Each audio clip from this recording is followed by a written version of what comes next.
Guys, তো কেমন আছো তোমরা? আশা করি ভালো আছো, আমিও ভালো আছি। তো গাইস, আজকে আমি যাচ্ছি চুজরোড কোর্টে। কিন্তু কেন যাচ্ছি, ভিডিওটা শেষ পর্যন্ত দেখতে থাকো, তারপরে বলবো যে আমি কেন যাচ্ছি।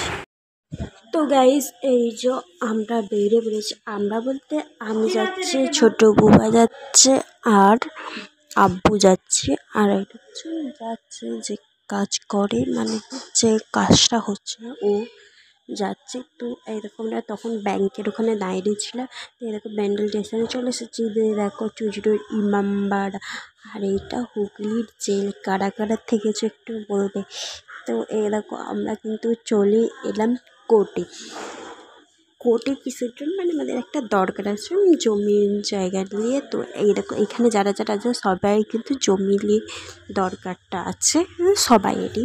এইখানটা খালি জমির জন্য আছে, আমরা যেখানটা এসে বসেছি। তো এই দেখো এখানে একটা কাটি ভাজা কিনলাম, কাটি ভাজা খেলাম। আর কোটি এই পাখাটা বিক্রি করতে এসেছিলো, তো তার জন্য এই পাখাটা নেওয়া হয়েছে।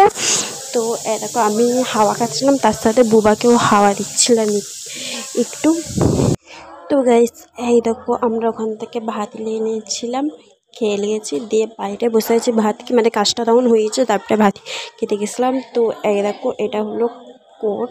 আমি সাইডটা দেখলাম কোর্টটা ওই দিকে আছে, আসল যেখানে কোর্ট সেটা ওই দিকে আছে। তো এই দেখো এখন আমরা বাড়ি চলে যাচ্ছি। তো এই দেখো যাচ্ছি এবার। দেখো এটা হলো ময়ূরপঙ্খীর ঘাট, এখানে আমাদের চুজরোড ঘাটটা আছে। তো আমার ভিডিওটা এই পর্যন্ত। ভালো লাগলে like, comment, share and subscribe করে দিও। বাই, আবার পরে ব্লগ।